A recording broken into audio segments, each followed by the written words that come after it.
Well, I hope I can do what he said, you know, kind of set me up there. Also, I have a special guest with me, JT Reese. He's one of the ambassadors with Frontside. That's one thing that I do is I reach out to other people that are what I feel constitutional and trying to further the Second Amendment, and I believe Frontside does that. So myself and JT have been friends for years. He just happens to be an ambassador. He got me hooked up with Frontside to, you know, end up buying a membership.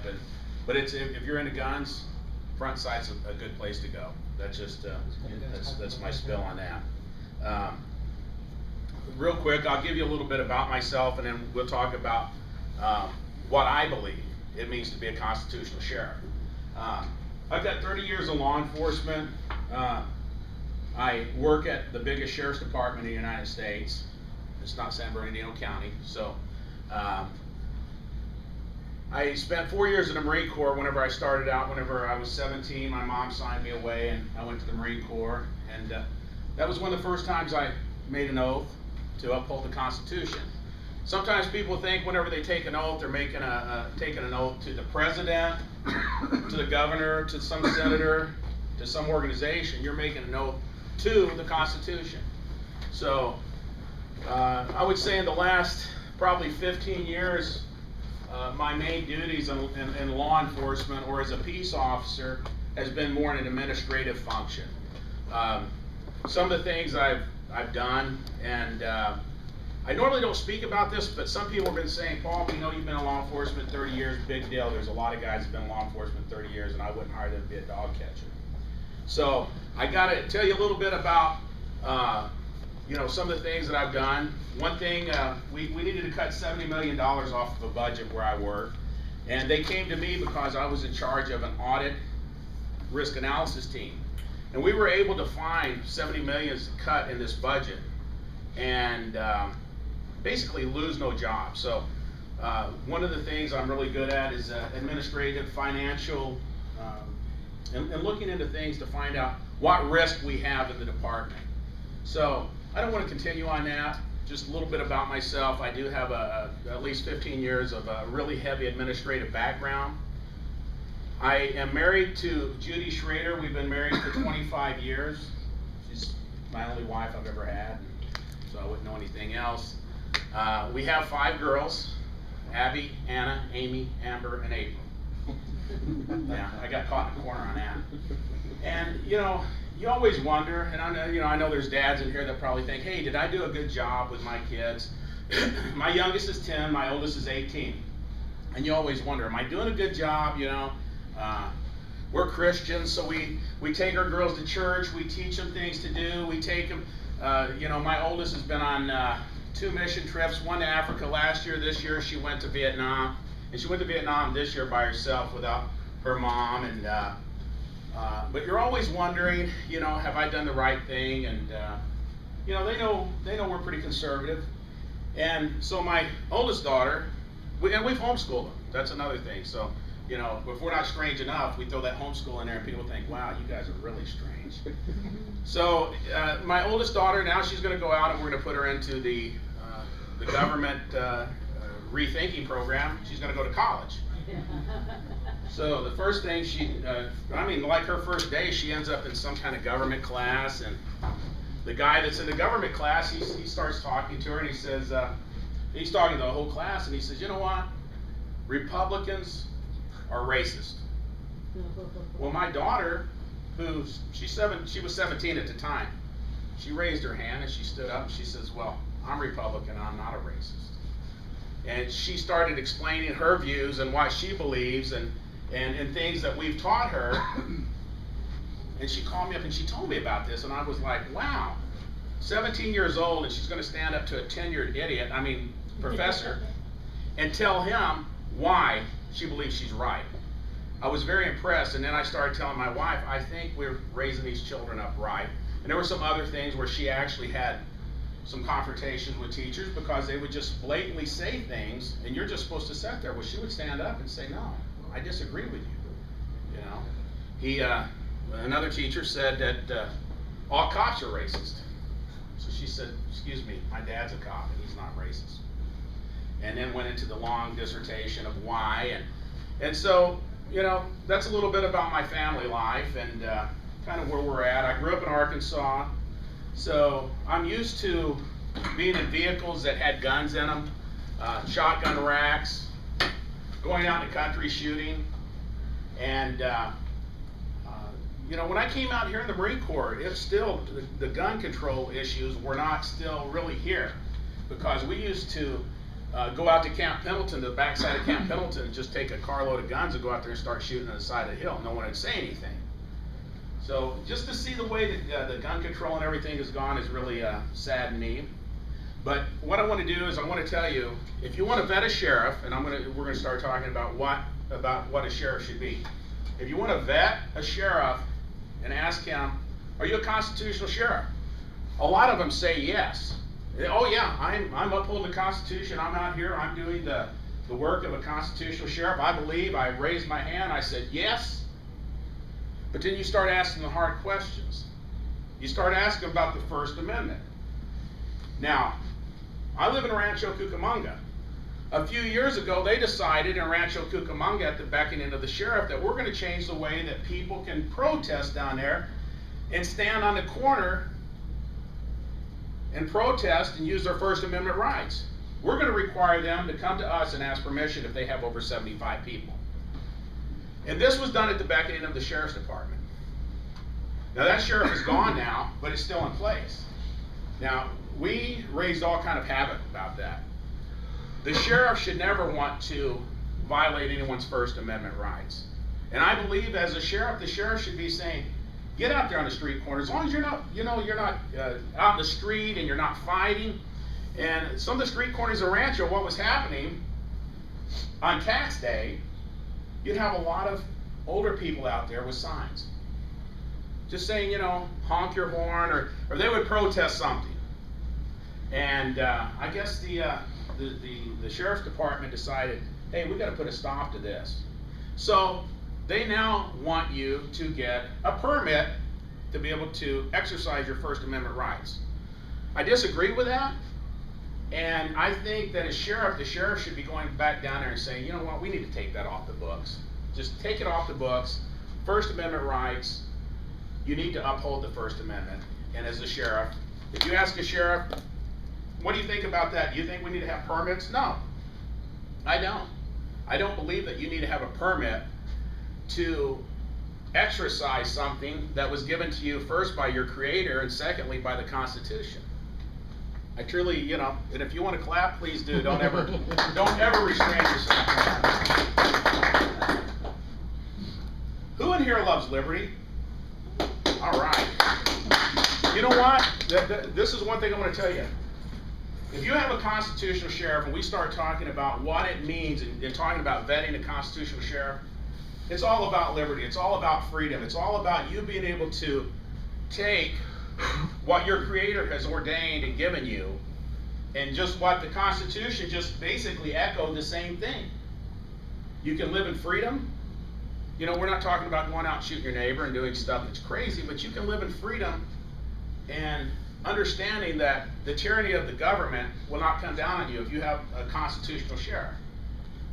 People don't realize, but the sheriff is a constitutional office, and the sheriff, some people might disagree, is the #1 law enforcement person in your county. They have a lot of authority. They don't answer the Board of Supervisors. They get their finances through the Board of Supervisors. The Board of Supervisors can really cut them off and say, you know what, we're not going to give you enough money to do anything. But he actually answers to the people. And if the people of this county get to a point where they really want to see the Constitution in action, they really want to see freedom, they are going to have a constitutional sheriff. Now, we talked about the First Amendment. That's something I like to touch on, because a lot of people don't realize this is going on in this county. There's other areas in the county where they're slowly tightening up that First Amendment. They really don't want you to talk. Have you been to a Board of Supervisors meeting? They don't want you to talk in there. They really don't. Janice Rutherford has pretty much said when she became the chair that she doesn't want you to speak. She wants you to go to a department head and talk to a department head prior to coming in there. It's your First Amendment right to be able to come in, especially a government body that's been elected. And the sheriff should be stepping out and saying, you know what, I disagree with you guys.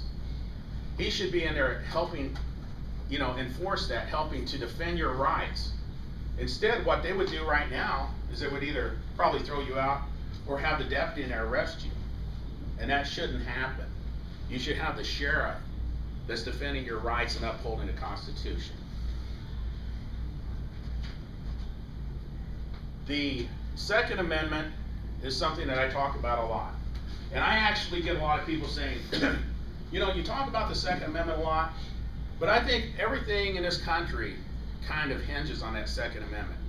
Kind of, you know what, we got to be able to defend ourselves, and we got to be able to, have the right to bear arms.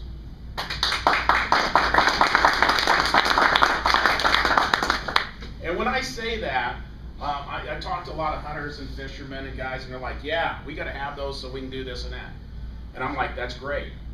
But I said the reason that our forefathers were smart enough to put that in was to protect ourselves from the tyranny of the federal government.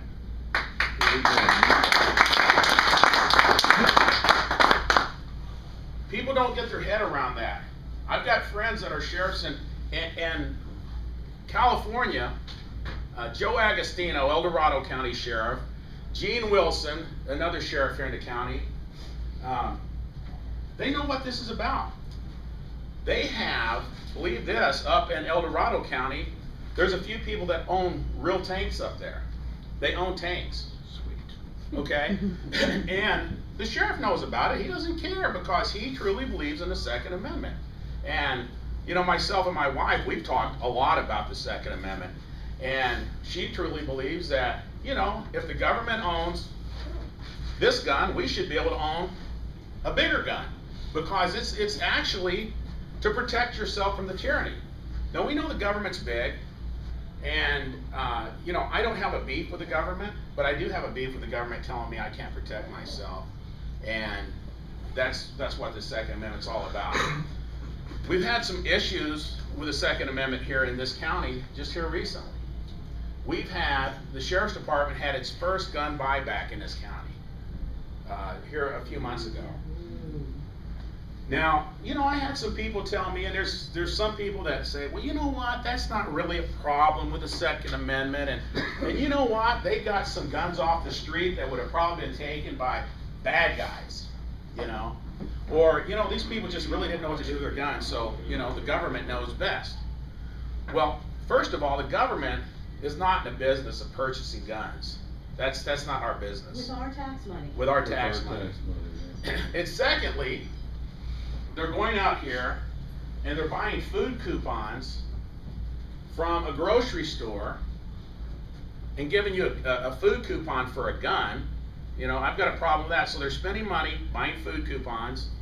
I call them whatever they're called. And then they're giving someone a food coupon for a gun. Gift certificate. Yeah. Gift certificate, food coupon sounds better because it's not a gift, it's junk. Right. So, whenever I see this, I'm thinking, first of all, what's the government's business in this? Amen. Number two, is it helping? That's a good question. Is it helping? First of all, we know what the Second Amendment says.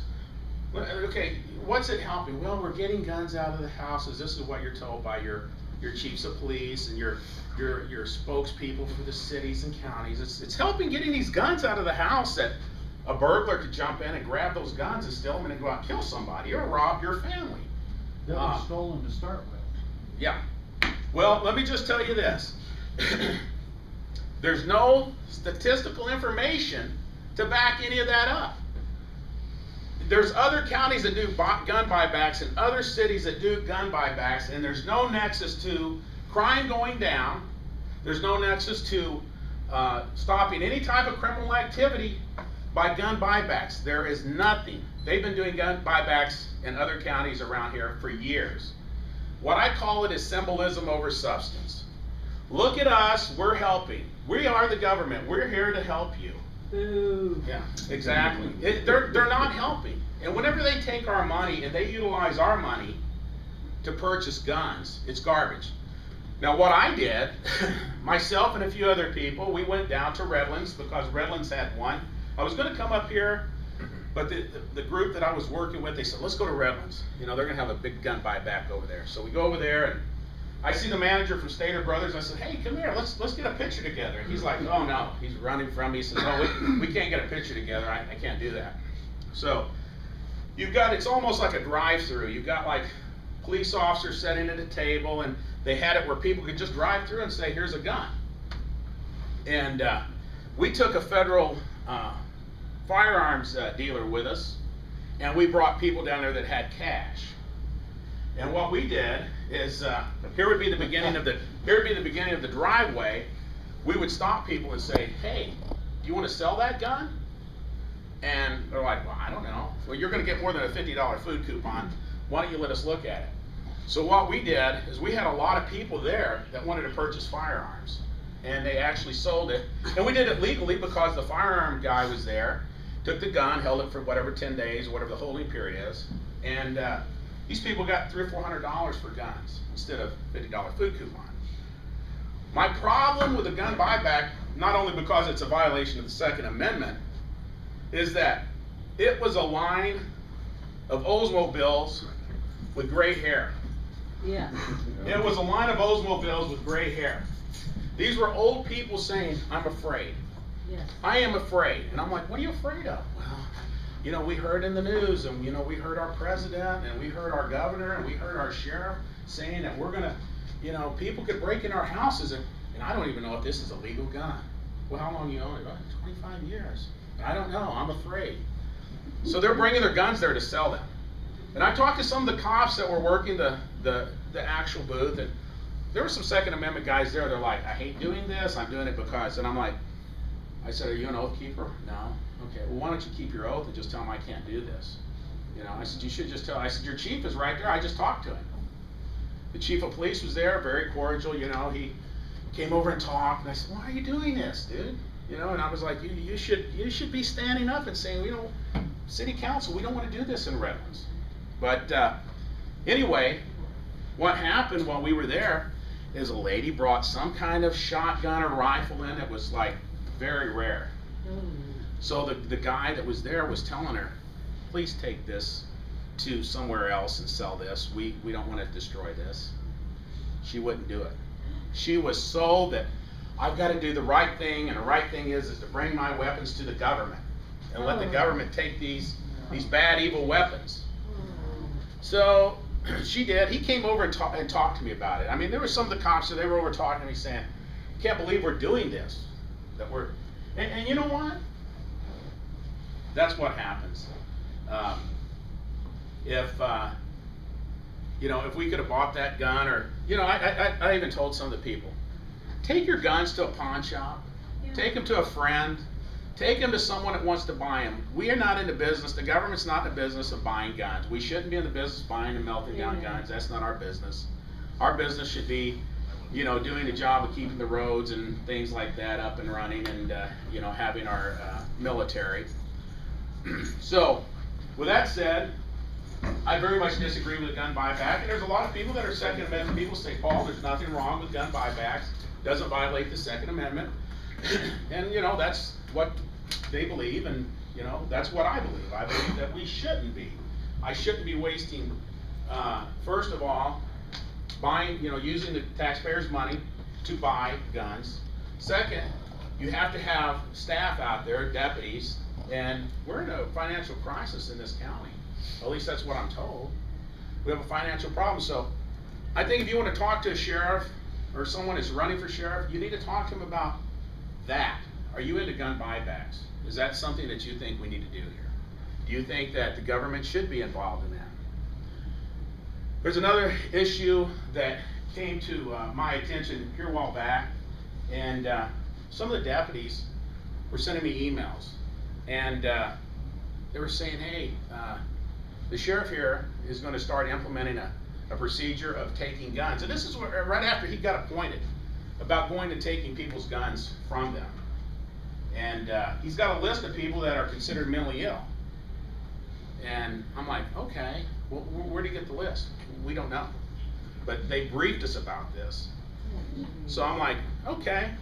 So I started just raising all kind of, I'm calling the sheriff's office, and no no one, will return my calls. We're sending letters. John Nobles, who produces my radio show, we're like, get the sheriff on. Can we have him come and talk about this? At least tell us what you're doing. You're the appointed sheriff. You're the sheriff of the county. Let us know what you're doing. Is this, or what we're hearing, is this right? He wouldn't return our calls. We find out about this one lady that had a gun taken out of her house, and I'll just tell you, this is the story I'm going to tell you. This is my problem with this, and this is what I'm saying when we talk about sheriffs. This woman over in Upland, people come up to her door, knock on her door, and say, "Hey, we want to talk to you. You're on our list, mentally ill, and you have a couple guns in your house because now we have to register our guns." So we know here, we've got a list now, we're going to put these two together. Right. We're going to start pulling guns. So she's like, well, I don't want to let you in my house. Well, that's okay, but we want to talk to you about this. They finally get in her house. They finally get their hands on the guns.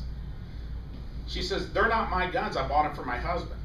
And she did, it was gifts to him. He was like a guy that likes to go out and target practice. Well, they took them.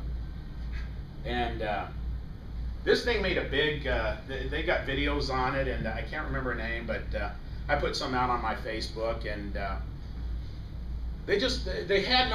first of all, they took a list that they couldn't get a search warrant from the list because the list, I guess, doesn't have the credibility to actually get a search warrant to go in and take the guns. So what they do is they come to your house, knock on the door, and say, hey, we have your name on a list, and it shows that, you're mentally ill, or at one time you were mentally ill, we want your guns. You can tell them no, go get a search warrant. You can just tell them, yeah, I don't even want to talk to you. Contact an attorney, whatever you want to do. So anyway, this happened right here in our county. Now normally, agents from the Department of Justice, California Department of Justice, is the ones that do this. But the sheriff here in the county is basically getting ready to start this program here. And then what happened is the California Department of Justice will probably supplement some money, because everything has to do with money. It's always about money. Yeah. But my whole thing was, who determines if you're mentally ill? And let's say with this woman, this was like a couple years prior, she had a breakdown. So she goes to the doctor, goes to the hospital. They put her in Arrowhead for a little bit, like a few hours of observation. That was it. And they gave her some medication, sent her home. She was fine. Now she's on a list. Let's just say you have a family member dying. You say, man, I can't cope with this. I need to go talk to my doctor, and maybe the doctor puts you on some psychotropic meds for a little bit or something, and he puts in there, right now this guy had a breakdown, and sometimes, by law they have to report certain things, and I don't know how they do this, but let's say it happened 5-10 years ago. Now you're on a list. I've got a problem with that. If you are mentally ill right now, incapacitated, or you have some kind of reoccurring thing, I don't think that's up to me to determine, but if we could figure out how to do this properly, I don't want mentally ill people, and I don't want felons to own guns. And yes, sir. A lot of the VA doctors are being paid $3,000 a person to remove their gun rights. Right. And they're, using any slight amount of PTSD, no matter how slight that issue is, to remove veterans' gun rights. Right. That's going not just in this county, that's going nationwide. Well, I'm glad you hit on that. I've got a lot of friends. I was in the Marine Corps. I've got a lot of friends that are in the military because they see that I was in the Marine Corps, and they're interested in being on the Sheriff's Department. They're interested in guns, and they'll tell me, this is what's happening. The military is now tagging a lot of these guys that come back from war as crazy. And, maybe they need some help when they first come back. And that's great, get the help. But to put that stigma on them forever. And then right now too, they're extending a lot of the laws to where if you get charged with certain crimes, then you can't own a gun for 10 years, and plus we can come take your guns. And this is our state of California legislatures. They're just, more and more crimes. It's just a push to take your guns. And when the laws are the law, the sheriff is not the lawmaker. He's the person that actually sets out and does the business. But when it comes to these lists of things that we can't get a warrant for, this person's supposed to be mentally ill. I don't think the sheriff should be involved in that. Yes, sir, Bob? Hey, how you doing? Good. Yeah, that sounds like a medical problem, medical confidentiality problem. Yeah. Big time. And you know, I don't know how the group is organized, but, I've known this guy for a number of years. They could do a California Public Records Act request, not for the list of names, but for the cover memos or communications that harvested this information, because you know someone at Arrowhead is releasing this information to the cops. And that's a federal crime, in addition to a state crime. And our law keepers, Yeah. which is an issue, our law keepers are violating the law to presumably serve the law. I mean, where do we draw the line? You know, I mean, well, we tossed out the Second Amendment, let's toss out the rest of them, I guess, you know? And it's, so I think that that's an issue there. You know, if this organization was organized in such a way to do it, they can make a Public Records Act request. And they have to respond within 15 days. It's a legal process, and if they could blow it off, you can take them to court. Take the sheriff's department to court. Thanks, Bob. It's a big issue, yeah. Yes, Rick. Yeah, Paul, I get the part about someone with a diminished mental capacity, not able to control a gun, that sort of thing, and I agree with that, they should not have a gun. But I don't find anywhere in the Constitution where it says should not be infringed unless they're mentally incapacitated or diminished. Right. So shouldn't this be something that, as the gentleman said, between them and their doctor, their family, their church, their community? Wouldn't it be better if law enforcement would put up some sort of teaching program? You need to look for these signs. You need to make sure that these things don't happen.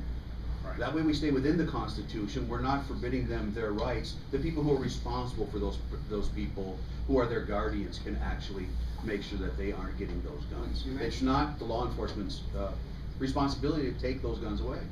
Well, you mentioned Arrowhead, which is hitting a soft point with a lot of people. Right. Arrowhead is county, sheriff is county. Yeah. Yeah. It's run by the board of supervisors. It's run by a CFO, that Devereaux, who's basically turned the entire county into a revenue harvesting operation. That's why they took the realignment money and bought a beaten up, old used prison and are in the cost overrun situation with it. Okay? Right.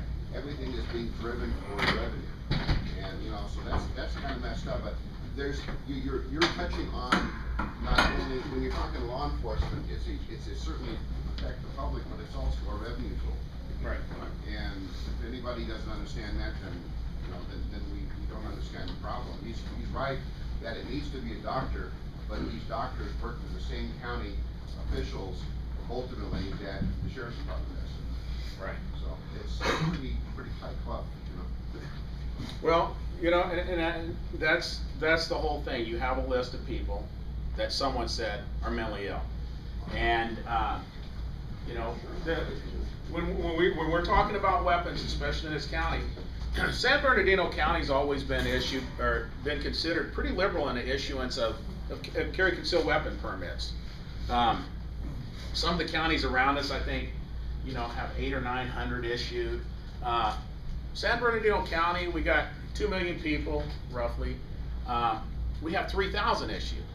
Now, a lot of people don't realize that number, and they're like, wow, I thought we had thousands, you know, hundreds of thousands, because this is a liberal county. In California, that is considered liberal, to have 3,000 issued. Now, you know, there's a lot of people telling me, I'm not even going to go to CCW because it really doesn't matter. I'm going to carry my weapon anyway. What I say, as your sheriff, is, or if you want to talk to a sheriff and ask him questions, how would you work with the carry concealed weapon permit laws? I would want to make this as close as a shall issue county as possible, because working in those perimeters, doing like Sheriff John D'Agostini does up in El Dorado County, we have to allow freedom to basically open up here in this county, and part of it is the carry concealed weapon. I would hope that one of these days they would just change that here in the county, in the state, and make it like some other states. Now, we talk about like the gun buyback, and I said there's no statistical information that says crime went down because they did that. There's nothing. People in certain areas, anytime they've opened up carry concealed weapon permits, and allow people to be armed in communities. It is a proven fact. And you can Google this, you can look at any kind of statistical information. You go on your internet and go to some government website, and you will find crime has dropped. Because people, and being in law enforcement 30 years, I've talked to these people and that commit crime, and I've asked them, would you break into someone's house if you thought they had a gun in there and maybe shoot you? Well, no. You know, they do things, but they don't want to be shot. Or would you be less likely to try to rob someone if you think they have a gun? Well, of course, they're not. They want to find the weakest link. You know, it's kind of like when you see the animals on TV and they're chasing after. They go after the baby, or they go after someone that's weak or something. So I'm telling you, again, Second Amendment was made for protection against tyranny of the federal government. But to have an armed community of people, to me, would be great, would be wonderful. Now there's another part of the Second Amendment a lot of people don't talk about, and I do, and it's about Militia. The militia. I was thinking Mad Max because I always talk about this Mad Max deal. It's a militia. Now, I had some militia members. I've had militia members in this county vet me. Okay, and I don't know how many's in this county, but I've had actually 3 groups vet me, and it was kind of weird because I got a call one time to meet some guys out here in Hesperia by McDonald's, and I go over there, and they told me who they were. We're part of this militia, and I get out there, and guy looks like something off of Mad Max. I'm like, oh my God, you know, you kind of walk, you're like, wow, this is kind of bizarre, and this is kind of what I was thinking. But I start talking to this guy, and he basically was thinking the same things that I'm thinking. It's all about liberty, it's all about freedom. He's not trying to overthrow the U.S. government. He's not trying to go out here and harm people. The militias, the militia people I've met, or at least the ones in this county that talk to me and ask me questions, they want the same thing we want. They're like oath keepers that look like Mad Max. They just want the government to stay out of their lives. You know, there's certain places. There's certain areas the government is going to be in our life, but there's a lot of areas they should never be in our life. And you know, we're talking first, second, fourth, things that I can really hit on. Even 10th Amendment, you know, federal government, there's a lot of things there. People want to talk to me about supremacy laws and things like that, but I truly believe when we were first set up, you know, the state rights really are a big thing to me, and that each state, you know, there's a reason behind that. But anyway, I am very much pro-militia. I will tell you this, I've met with the militias. I've talked to the militias. They've never talked to sheriffs before. They've never talked to any candidates before. But they found something in me that they saw some freedom. They saw a spark of freedom. And that's what I'm talking about. I'm talking about being able to come out as a sheriff. Again, if you're asking someone, hey, you're running for sheriff, you know, you could talk to the current sheriff and ask him, what do you think about militias? Have you talked to any militias in the county? Have you been vetted by the militias? See what happens, see what's said. What I want to do, and this is what I talked to these guys about. I said, what I would like to do as sheriff is to work with you guys so that if there's something going on that all of a sudden you just don't go grab your guns and start running around looking like Mad Max with weapons, because you know there's going to be a problem, you know. But why don't we do some training together, work things together? And they were actually agreeable to that. I said, so we know who you are. Now, that's not that I'm ordering them to do something. It's not that I'm, you know, got some kind of authority over them, because it's just to say that a sheriff can call up a militia or a posse, and they could be part of that.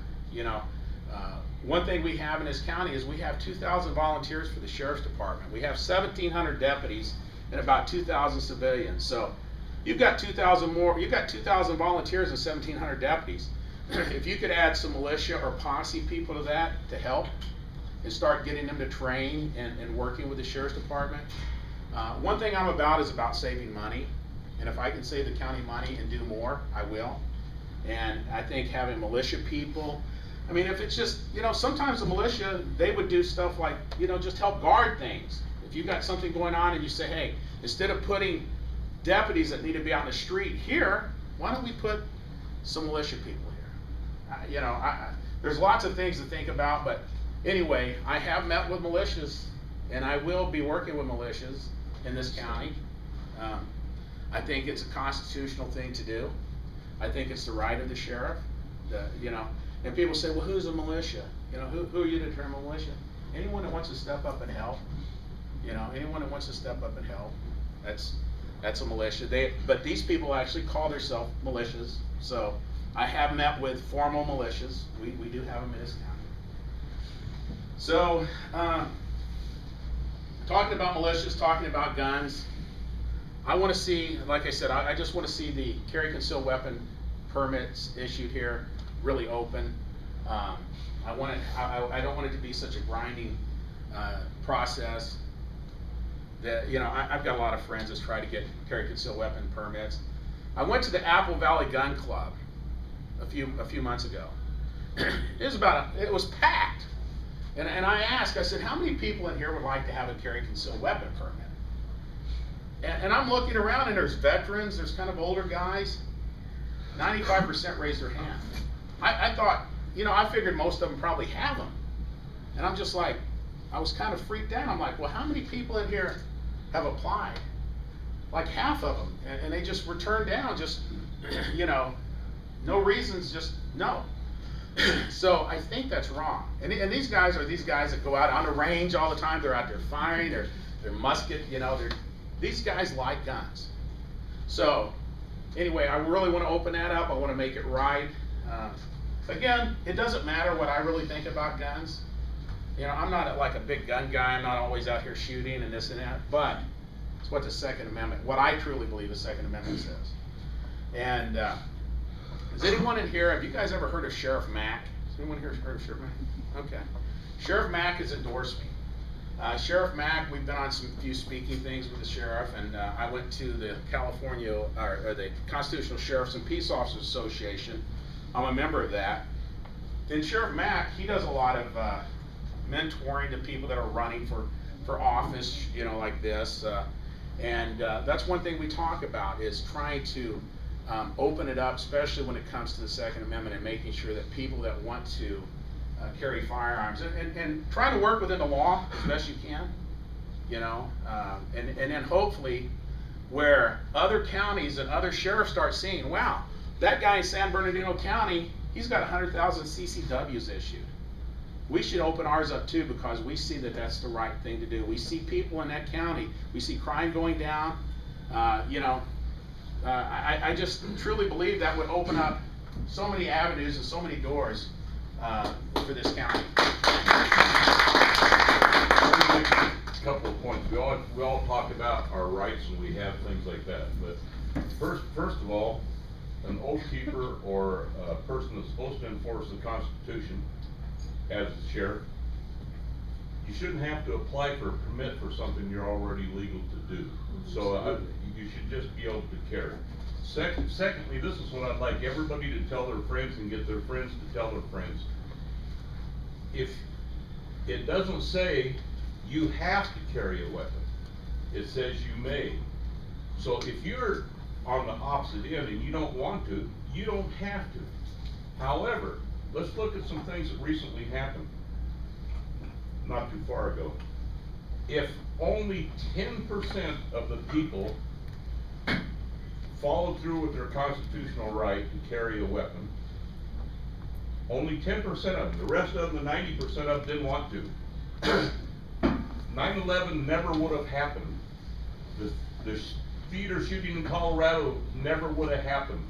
The school shootings never would have happened. First of all, the people that do those things are cowards, so they're not going to go where they think that maybe 10 people in this room right here might have a gun. which ones are they gonna take first? The guy that has the gun, how they gonna know? How are they gonna know? So 9/11 never would've happened. Might have been a couple of airplanes down, but probably not, because they weren't flying at an altitude that if you put a bullet through the window, they would decompress. These people, like the guy in the theater, how many people did he get? He might have got one. He might have got two if he was real lucky.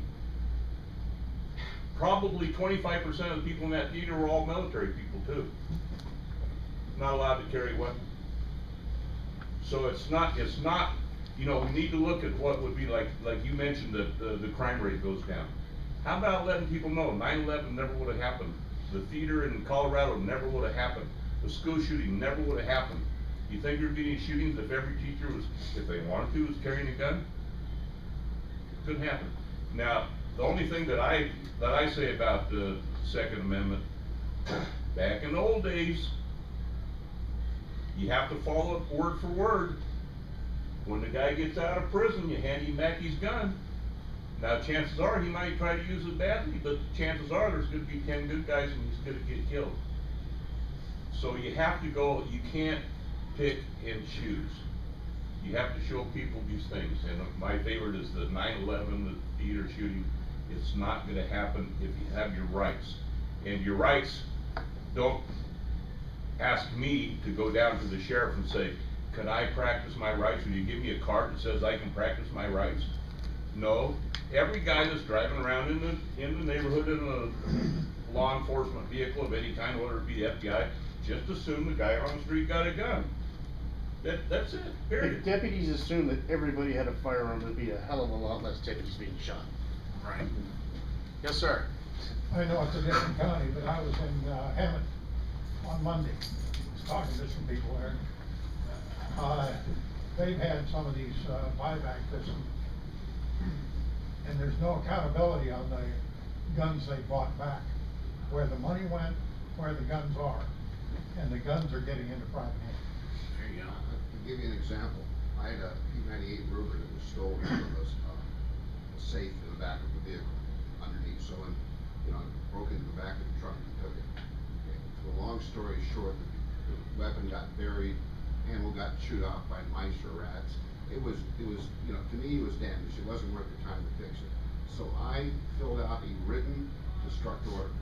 I wanted to get rid of it because it had been used in a robbery attempt, and I just said, no, once you're done with it, get rid of it. And the order was signed by me, handed to the station captain, the station sergeant over in Apple Valley. And that firearm not only did not get destroyed, it ended up in a private collection of the former sheriff of this county. That's serious, okay? And I was contacted by the DOJ after those weapons were seized and returned. So the question I pose to you, these are great ideas, but that suggests to me, my personal experience suggests to me, I know at least 2 of those people are still around that are involved in the chain.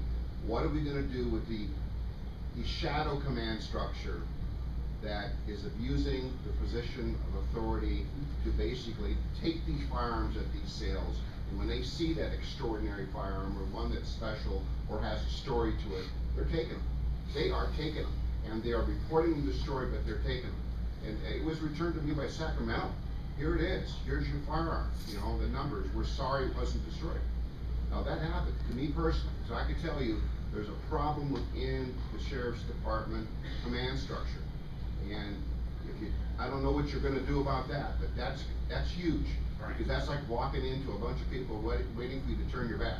Right. And so I guess the question is what can you do you think? Because I know that Sheriff Baca's had some problems in the past, and he's been very proactive. What can you do to deal with this? Because we're dealing with people that are sometimes sergeants, and maybe even have been captains or something in the Sheriff's Department that have turned their face to this type of abuse of ownership rights. Because me ordering a destruction of a weapon is much an exercise of my ownership right as possessing it, using it, going to the range. Okay. But that happened. I still have the paperwork on it. It's amazing. Utterly amazing. It'll probably surprise a lot of people here, but There's corruption in our government at all.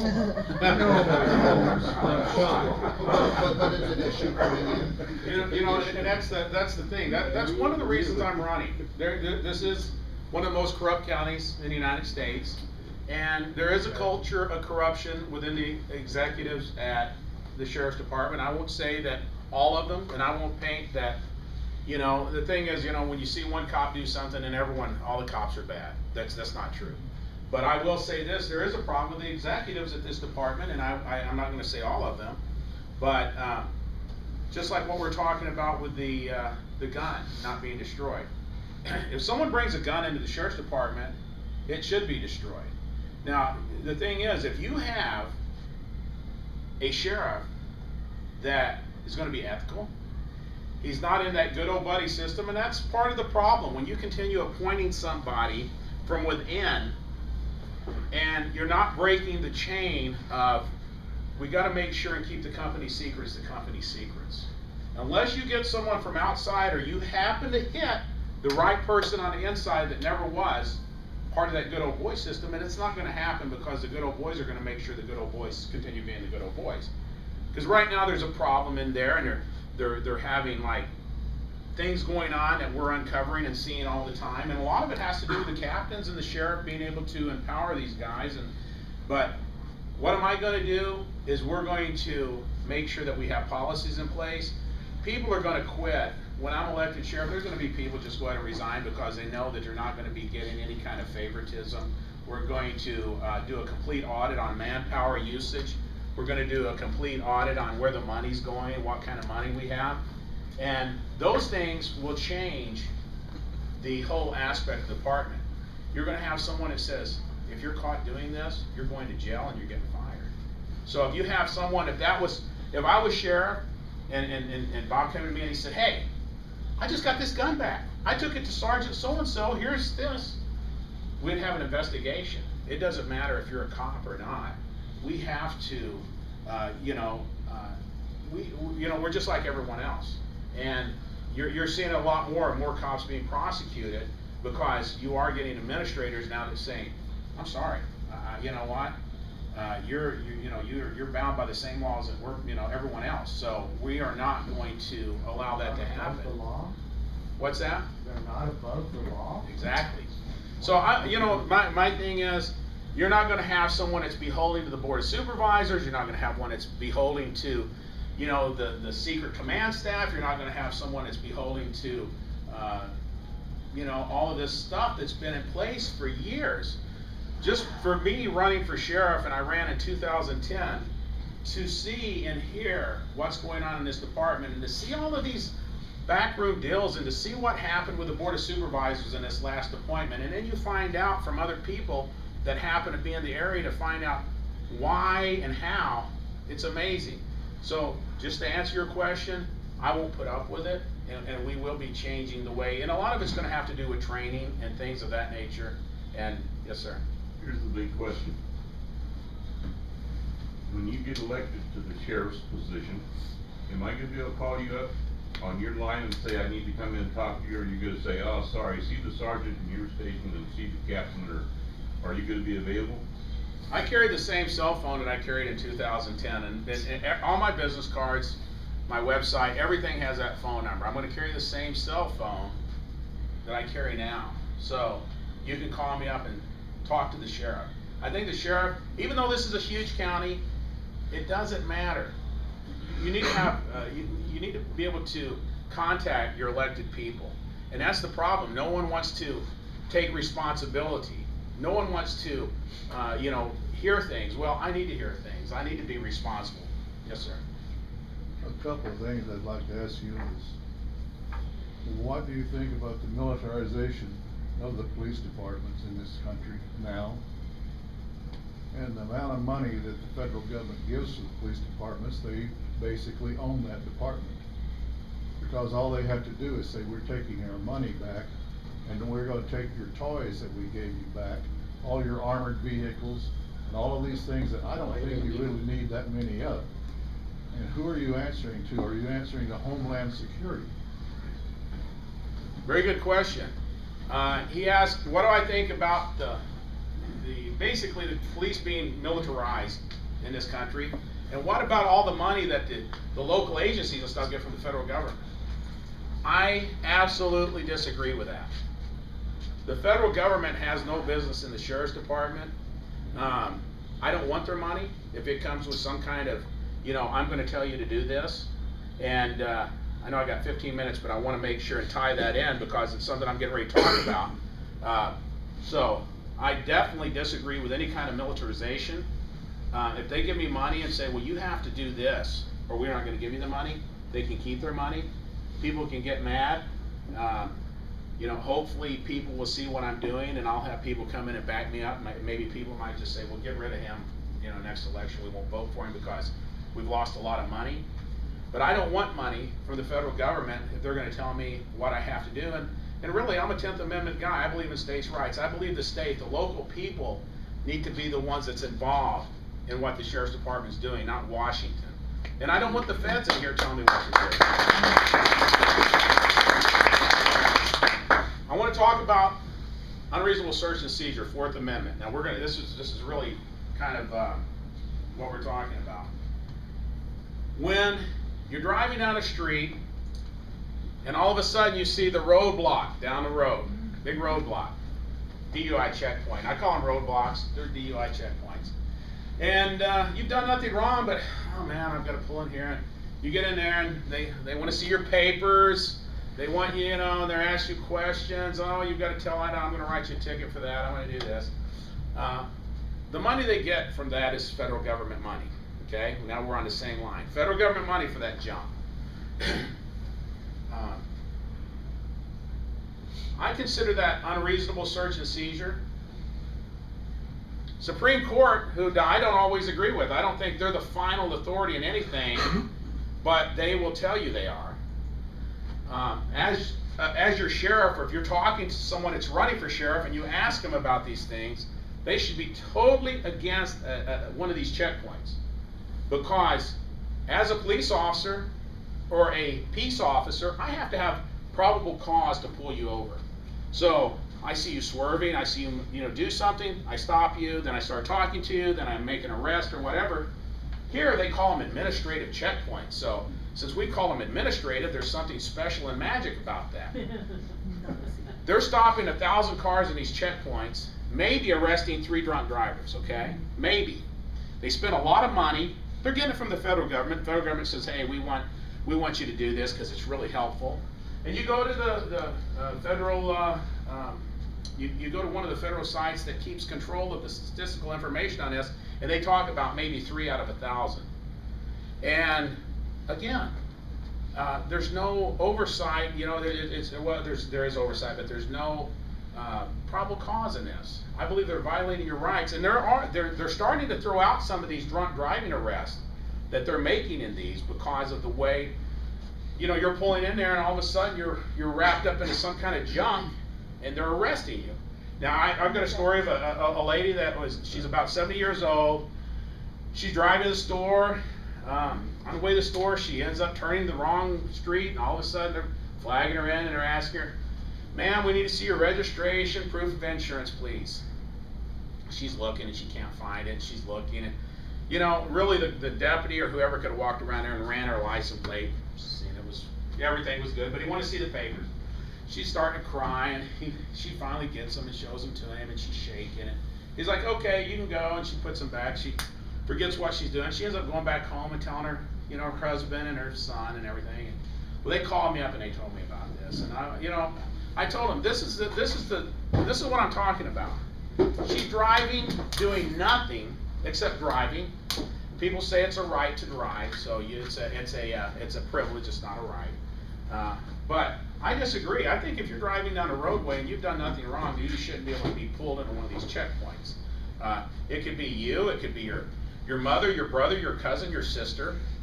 They might pull up in here and something go wrong, and they're reaching to get something, and all of a sudden they get shot because they're trying to find some paperwork. I disagree with that. It's money from the federal government. I don't want their money. When I'm sheriff, any area that we work, the sheriff's department has authority over, we will not have checkpoints. None. So. my God, you're not gonna have checkpoints, what about all those drunk drivers, you know, and I wanna get drunk drivers off the road. And people say, well, what about MAD? I tell them, if I was part of MAD, I would be mad when I found out that they're pulling 3 off the road. What we can do, it's real easy. Instead of having a checkpoint, we can have saturation patrols. You can have deputies that love to arrest drunk drivers. You can put them out in a certain area. You can even put it in the paper. Hey, we're going to have saturation patrol over at, the street of cross and don't cross, and have those deputies out there. And you're not going to have like 17 people, because federal government, they have certain requirements. They want you to have a nurse out there. They want you to have a technician, so if they want to try to write some more tickets, they can find something wrong with your car. We'll just have 10 deputies out there working regular patrol, not on overtime either, and have them arrest drunk drivers. Most of these guys are good at that. They'll arrest 1 or 2 a shift. Now, I'll have sovereigns who disagree with me. They think unless you've killed someone while you're driving drunk that you shouldn't arrest them. But I actually believe that a drunk driver should be off the road. So I tell people, to be sheriff, you don't need to be a rocket scientist. You need to have common sense. Stopping people for no reason is not common sense, and it's harassment. I don't want, and that's just, again, people might, I've had people tell me, well, Paul, you're wrong, you're not you're not this, and you don't know. Well, I do know this, that the sheriff has the opportunity to change a policy, and if I'm the sheriff, I can change that policy and do what I think is upholding the Constitution and upholding my oath.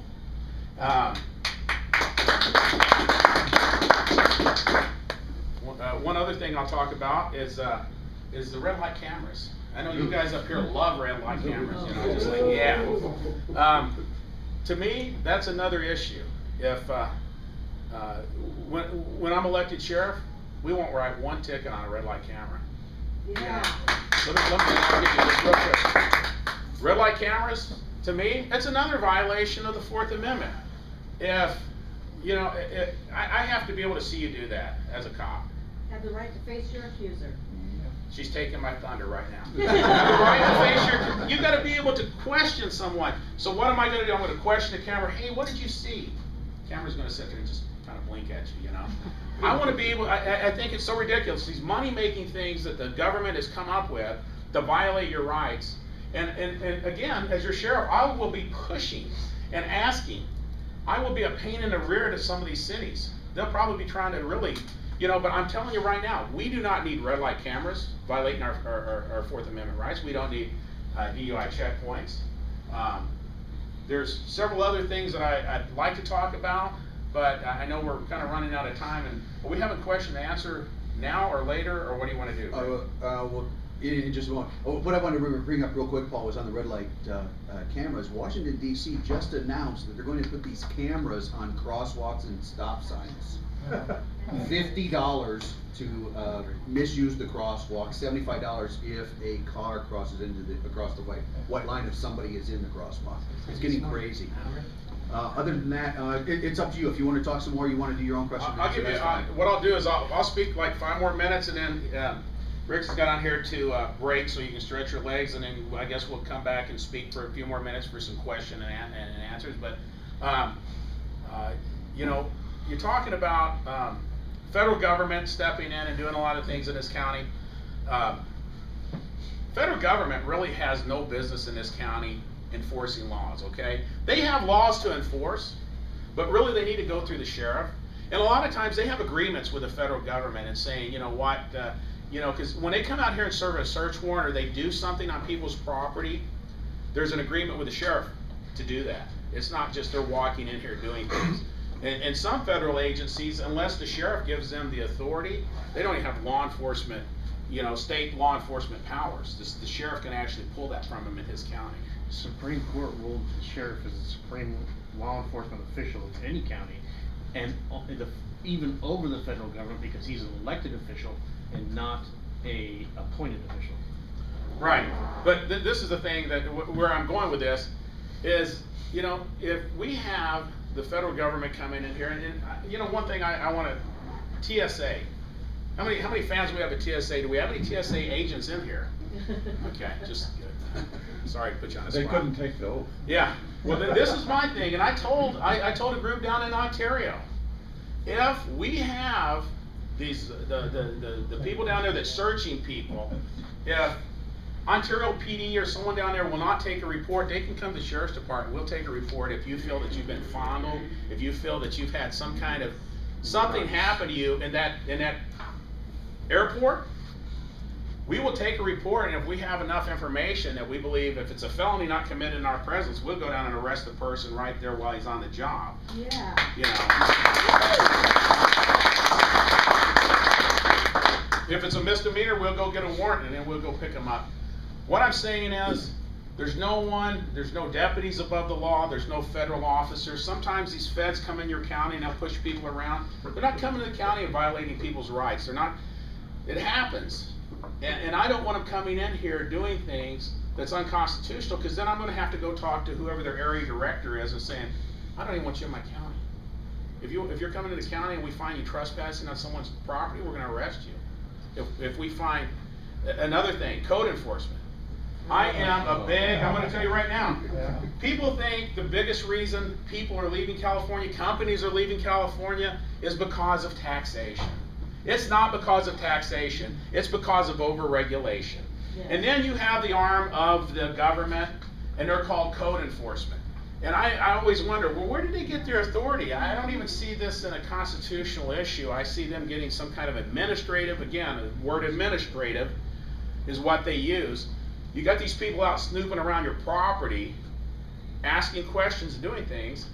And what I would say is, if you are in a sheriff's area and you're code enforcement, you better be very careful. And I will have a discussion with code enforcement, because that is one of the biggest complaints I get. When I'm talking to people out here, they'll tell me about code enforcement and they'll tell me nightmares. If they're on your property and you ask them to leave and they don't, call us and we'll come arrest them. They have no business going to your backyard. They have no business staying on your property when you ask them to leave. If they can go get a warrant, then that's different. Let them go get a warrant and then come back and they can do something. But there's a big issue with code enforcement, and they really overstep their authority all the time. And we got to pull that back in, especially in this county. I've seen them in action, and I'm sitting there going, "Oh my gosh!" You know. City of Spirit is famous for that. Yeah. Yeah. So I'm telling you, that's one thing. As an oath keeper, as someone that wants to do the right thing in this county, we are going to pull. And people that are code enforcement, they will actually come and talk to me and say, "We're actually being pushed so hard that's why we're doing it." And I'm like, dude, then, I would do something else. But a lot of people are saying this is the only thing I can do right now. I can't get another job. But anyway, one more question. Along the same lines as Child Protective Services.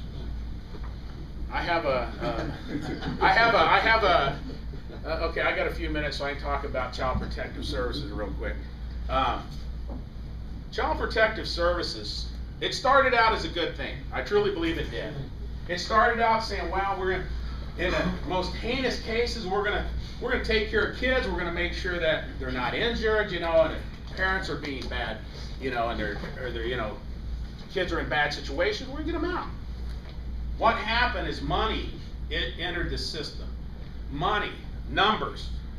So all of a sudden, we went from trying to take care of kids just to get numbers. Yeah. And the horror stories that I've seen, that I've been involved with, been in law enforcement 30 years, you've been out there and hey, Department of Children and Family Services wants you to go over to someone's house, they're going to remove a kid, or they just want to go over and talk to someone. So I'd go out there with them, and they would go in and say, okay, we've talked to this person, we're going to go ahead and take the kids out.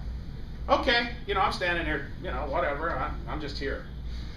Well, after a while, I started wondering, is this the right thing to do? Am I doing, I don't know, I'm not really sure these people say they can do it. Again, they're just part of the Department of Children and Family Services. They go in and they talk to people, and pretty much it's all voluntary. It's voluntary unless they go get a warrant or something from the court, or there's some kind of emergency, and they'll go get an emergency order to get them out of the house. But a lot of times they just come and say, you know what, we're going to take your kids. And, oh, well, I don't want you to, but no, we're going to. They'll let them. It's kind of voluntary.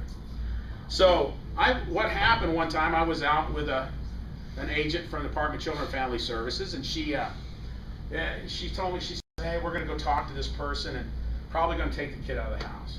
Okay. So we go in there, and she's talking to the mom, and she talks to the kid, and we're looking at the kid, and nothing wrong. You know, we look around the house is clean. They look in the refrigerator, yeah, there's food in there. And so she looks at me and she says, well, I'm probably gonna take the kid. And I'm sitting there thinking, and this was the first time I've ever done this, because I'm thinking, man, they have the authority to kind of do whatever they want. This is what I thought as a cop, because you know, you've been with them so many times where they just take kids out of the house. I said, I really don't think you have enough to take this person. No, we're not taking the kid out of the house. And at that time, the hair on the back of my head stood up, and I was thinking, oh my God, what did I just do? And the lady looked at me, she says, okay, hold on, I'll be back. They didn't have cell phones, so she went and got on the phone, and she called up her supervisor, and she came back and said, okay, let's go. And I'm like, wow, I have that much power? I didn't realize I had that power. Just kind of, I'm like, wow. So it happened again. I was at someone else's house, and you know, if there's a problem and there really is abuse, I'm all for taking the children out and making sure that the right thing's done, or putting them with someone else. I went to another place and something similar happened, and I thought, I'm going to try this again, because there was nothing there. They talked to the mom, they talked to the dad. A lot of times, a lot of this stuff that I find out is divorce situations, boyfriend and girlfriend. This person did this person did that. Now, I'm all into protecting children, and if there's a child that is in danger, I want them out of the house. I do. I don't want them in a foster house. If we can put them with a relative that's a good relative or something like that, that's where I want them. But we need to be able to tell Department of Children and Family Services no. And that's what I did. And I found out it works, because if that deputy stands there just like that, they're going to do what they want. Because the people in that house is acting under the authority, thinking, well, if I don't do what this person says, the sheriff's going to arrest me. Exactly. I didn't realize that for you. I mean, most cops don't. They're just going there. You're there to help the Department of Children and Family Services. But when I started actually actively listening, and you're looking at, well, what is it? Well, we were called, and you know, they said that the kid's being abused, and was it sexual? No, it's just, you know, physical abuse. And you get there, Mom, have you been spanking? Have you been doing? No, I'm not doing. You get the kid along. No, you know, supposed to have scars. No marks. You know, we're just going to take the kid out of the house. No. So I have a big problem with Department of Children and Family Services. If they do take kids out of the house and there's really no problem, I think we really need to start looking very closely on either ways to arrest these people for kidnapping. Yeah. I don't know how hard that would be, but I'm telling you right now, I'm sick of this. I'm sick of the stories I hear. And I'm after watching this and watching them take people out, and it's more about numbers. More about numbers, and it's about money instead of about children. So I really, you know, that's one of my, I do have a problem with them, and it's because just what I've seen. But, you know, I want to be able to come in and tell these people, look, if you guys continue with your same behavior, we're going to be looking at these things. We're going to look at arresting you guys for trespassing, possibly kidnapping for you guys for removing someone from someone's house by force. And there was no real reason, unless, you know, if they go get a warrant, then we can deal with that differently. But yes, sir. Don't the CPS, don't they fall under the district attorney's office? Don't they work for the district attorney? Or are they totally separate from It's just a county agency. Oh, so it's separate from the DA? Yeah. Well, maybe you might want to consider moving him under the auspices of the sheriff's department, and so that it's more likely to follow the law that way, rather than this independent little thing that does whatever they want. Now, the CPS becomes part of the sheriff's department. That would be nice. You charge one with kidnapping, they're all gonna straighten up real quick. Well, that's what I think. If you arrested one code enforcement guy for violating, you know, sort of trespassing, or you go down to Ontario and you arrest one person at TSA for that, I think that would stop a lot of stuff. Yes, ma'am. Parents have First Amendment rights and are not obligated to let CPS in the door. There was a family where the sheriffs came, and like you, he didn't know any better, and he basically helped CPS force their way in the door. Training issue. The parents sued not the departments, but the actual people. The CPS person, the sheriff, went all the way to Supreme Court. They won. Yeah. Yeah. So this is, you're not just standing up for parents, you're standing up for yourself. When, wait a minute, we have a Fourth Amendment obligation here. I'm not going in there. I don't want to be sued. So what, you're upholding the Constitution. Yeah. That's but- it. But it's a personal liability issue now, this has gone all the way up to the Supreme Court, that parents have a Fourth Amendment right, they don't lose their Fourth Amendment right when they have kids. So. And I homeschooled also, and we, back in the, started in the mid-90s, and as homeschoolers, we had a fear of people showing up at our door. Every day. Yeah. Every day. Yeah. Okay, we're gonna break and then come back in and we'll ask quick question and answers. So if you wanna take about a, 10-minute break, Rich? 10 minutes fine. Thank you.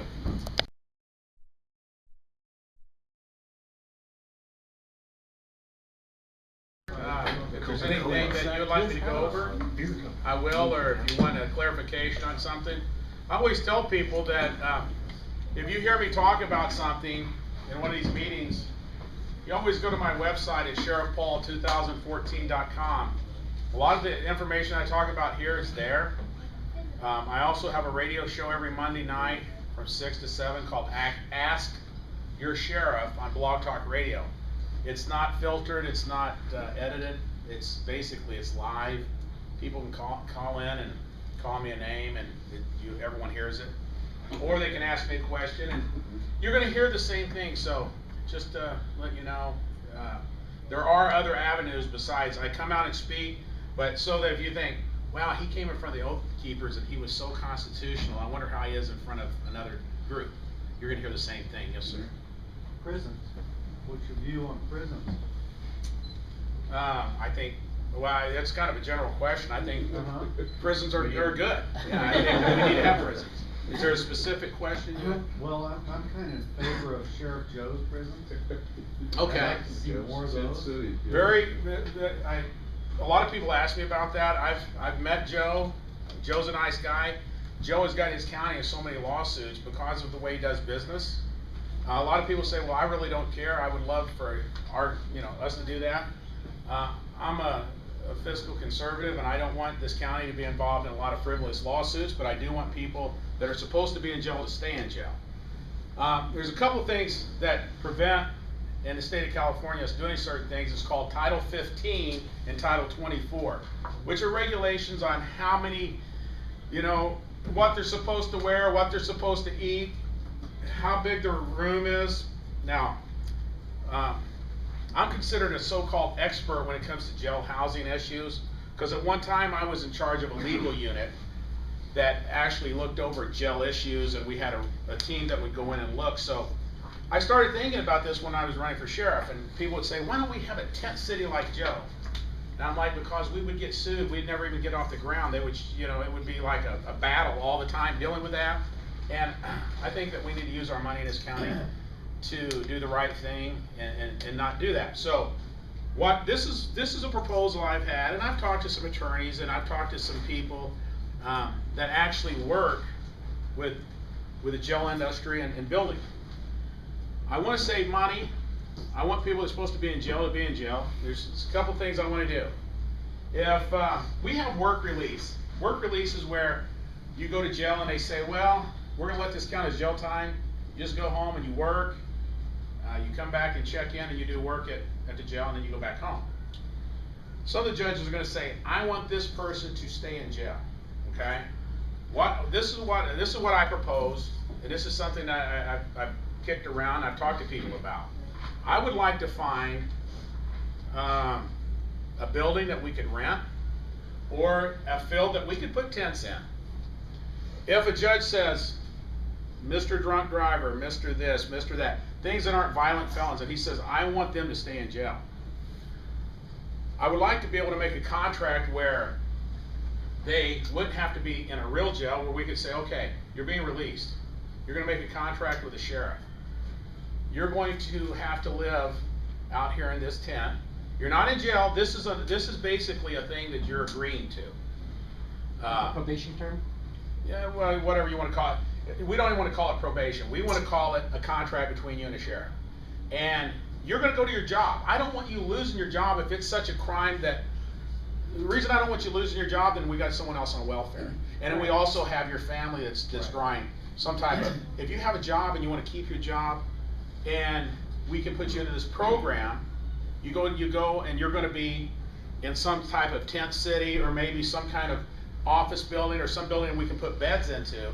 We're not gonna have deputies working there. We're gonna have security, some kind of sheriff security. It's gonna be the least expensive thing that we can have, and hopefully to give more space in the jails for violent, our violent felons and people that really need to be in jail. And it's also hopefully going to pacify the judges that say we want this person to be in jail, and we're not keeping someone in jail that really could probably do just as well in this center. So you go to work.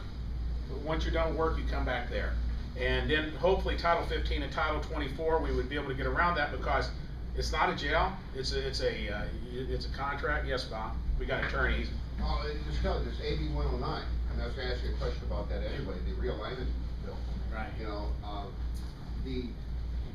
It's not talked about because the judges don't do squat about it. Mhm. I'm an attorney, I do criminal defense, I do code enforcement, a few other things, but I mean, because I can relate to what he's talking about, and the fact is the judges have been given under that statute power to modify sentences so that they will serve the purpose of protecting the people, at the same time not put a burden upon the incarceration rates, okay? AB 109 is, I guess everybody hated it because the ACLU was backing it initially to push it through. And the reason they did is they said, look, we need to give the judges discretions to get the nonviolent people who need to pay restitution, to pay their fines, to pay the damages they cause, keep them in the community. But see, part of our problem is the judicial system is not using the power to do what you're talking about. Right. And it's crazy that they're not. The second problem is code enforcement. Is you can set up these facilities any place you want to, but try getting the county to approve a conditional use permit to build a facility or have housing in an area, be it tent cities or whatever you want to call it. Code enforcement won't let it get through. And then the third problem, of course, is that if you use private security guards, the prison guard union is going to do everything. It'd be county sheriff security. Yeah, okay, So, yeah, I mean, yeah. that's, you'd have to do it that way because they would not, with their collective bargaining agreement, let you do that. So I believe that we can, there's things that, again, I think We have the thinking out- power now, Yeah, but it's not being used. right. And I think we can think outside the box. I believe there's ways to save money, and we can put people, we can't just put people in tent cities here. I mean, we would be sued immediately if we started putting inmates. So I want to work on things, because I'm looking at the fiscal end of it, and trying to make sure we have enough room for the people that really need to be in there. Yes, sir. I really like everything you said so far, and I understand that you're gonna get a lot of flack kickback from county supervisors, code enforcement, federal government, state government. How are you, as sheriff, going to fight back, defend yourself, and stop them from running roughshod over you? Well, very good question. I think that as long as you're upholding the Constitution and defending the rights of people, the people are going to see that. It's not going to, hopefully, this is what I tell people. When I'm elected, the people that have come around me and said, hey, we want you to uphold the Constitution. That's something the Oath Keepers do. Whenever you have a problem and they see that you're upholding the Constitution, I would hope to God there'd be about 150 Oath Keepers standing behind me saying, we're standing with this guy because he's upholding his oath. So I'm not really concerned about that. I mean, it's like right now, Board of Supervisors didn't appoint me. They could, they don't want me in there because they're afraid that some of them might go to jail. Yeah. And I'm serious. That is not a lie.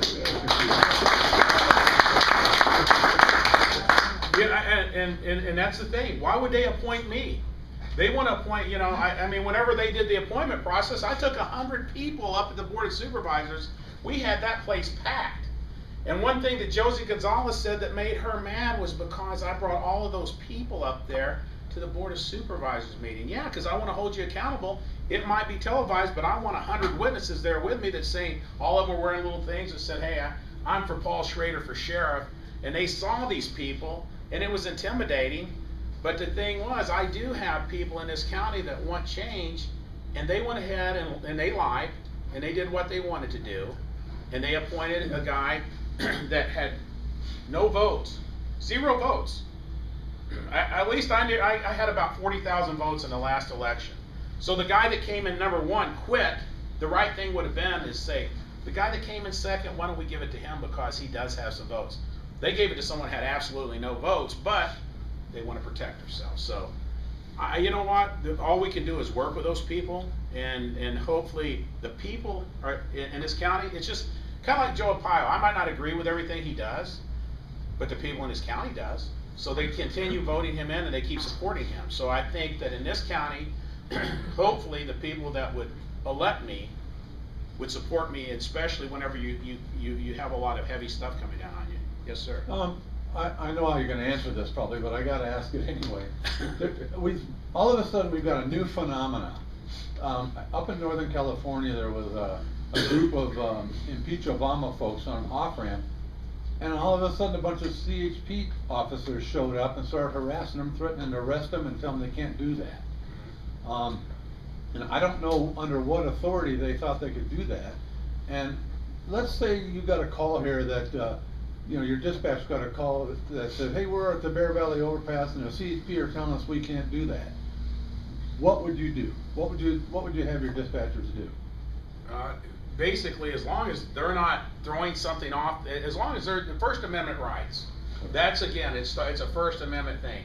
You have the right to do that. I don't care who it is.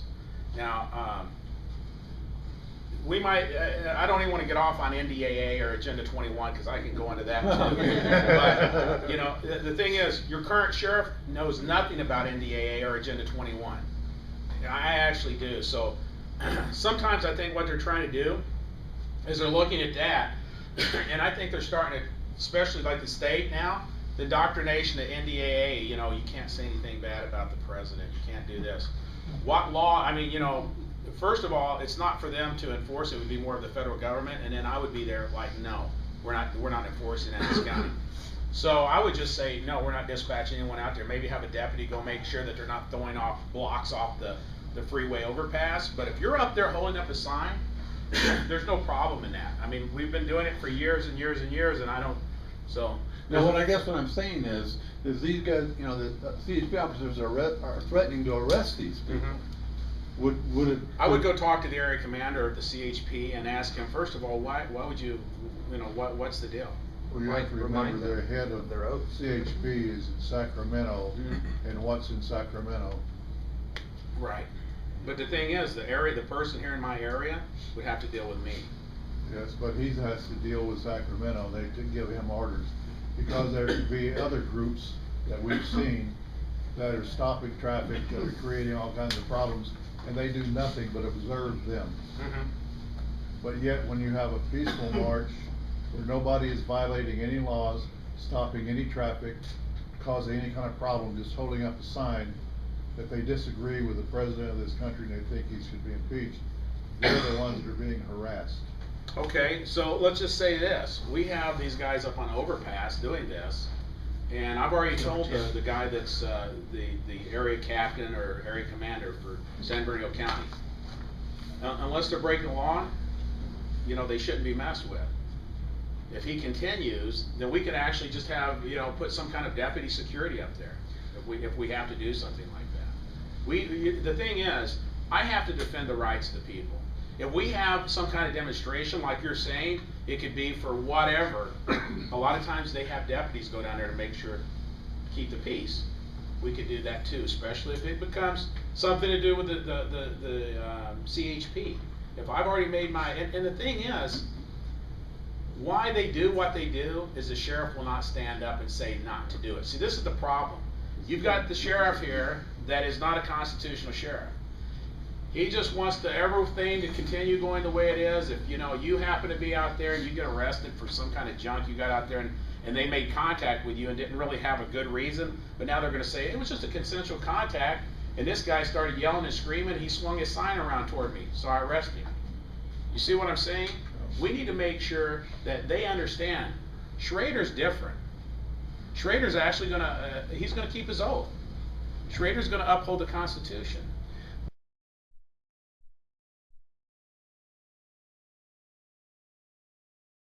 Is there any more questions for me? I have one. Oh, yes ma'am. I would like to know, in your position with the sheriff's department, how much is the sheriff's department apprised of what's going on nationwide by Homeland Security? Where I'm at right now, we actually have a division of Homeland Security at our department. And they hired a retired sheriff who was actually a deputy director of the Obama administration, who was part of Homeland Security, and made him a division chief there. So they're very much aware of what's going on with Homeland Security where I work. So That makes me feel a lot safer. Oh, yeah, oh, yeah. What would your relationship be with Homeland Security as Sheriff of San Bernardino County? I would know what they're doing. You know, I would get, in intelligence briefings. I know that they get that information because there is a connection with Homeland Security. But again, when it comes to NDAA, there would be an understanding that we're not going to allow that in this county. You come in here, and NDAA basically says, and at first when I heard about NDAA, it's National Defense Authorization Act. Authorization Act, I thought it was a bunch of garbage. I thought people were just blowing smoke. But I actually went to a class with an attorney by the name of Miss Hall, and she's an expert in this.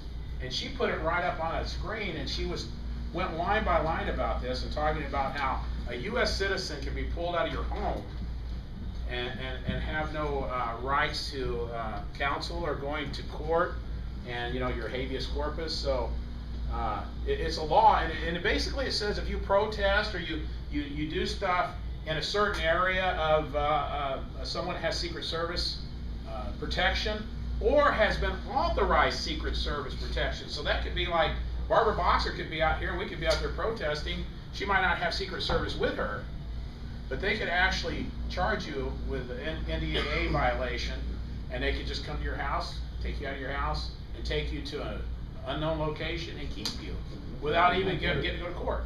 So, what's the Actually, all he authority needs is the president that to the make, agents declare for martial law. Homeland Security have as far as enforcing any law? Military law. I think I think it comes under it's the federal government. It's just the federal. Yeah, it's under the exactly. It's under the Patriot Act. All of that's come from the executive branch. Well, according to their previous leader, when she sent the memos out to all the police departments, all veterans and police officers are homeland terrorists. Right. Right. Yeah. I have a question too. Would you That's say that actually what we're looking your up. views as far as an oath keeper is that the minority view in law enforcement generally? Most sheriffs probably wouldn't have the same views. This is the thing. We do have a lot that has this view, but they don't want to get fired. Because just like he was saying, his friend is here and he couldn't. They don't want to be fired. So what you have to do is you have to elect some oath keepers to bring this back into perspective. To bring, we've got so far away from what we're supposed to be peace officers, not law enforcement officers, and it's kind of like the Andy Griffith Show. Okay, we're supposed to be kind of the more where people talk to you. If someone stops you on the street and says, "Hey, can I talk to you for a minute?" No, call dispatch. We need to be, meeting with the people. We need to be more of the down-to-earth, common sense. But what's happened is we've got away from that. All of a sudden we're almost like Europe, where they have the military-type police, and it's a state-run police, and so there are guys out there. I'd say probably 25% of most agencies, and probably it would go a lot higher if you had a sheriff or chief of police or city council or board of supervisors, people that are now saying we're gonna go back and do what we're supposed to do, because we've got so far away from that. But most of the time you go through the academy, you're not really taught about. They barely touch on constitutional issues. It's just this is the way that you take someone down. These are the laws, and this is what you're going to be enforcing, and this is how you get probable cause, and this is how. You know what I mean? So really, it's going to be a training, especially at San Bernardino County. We'll have some retraining on the way we're going to do things. Yeah. Paul, when you ran in 2010, I supported you, and I really didn't pay close attention to how important a sheriff was over this time span to date now. I see what's happening, and you're the only thing that we will have between us and the federal government, you know, to protect us. They're abusing our rights every day of the bloody week. I mean, to take you out of your home with no due process, God, where does it all end? They did this in Nazi Germany. Yes. We don't do something here. That's why Obama said he needs a domestic police force that's well-trained and well-equipped as a military. Scary. Well, I hope. We gotta have a strong sheriff. Yes, ma'am.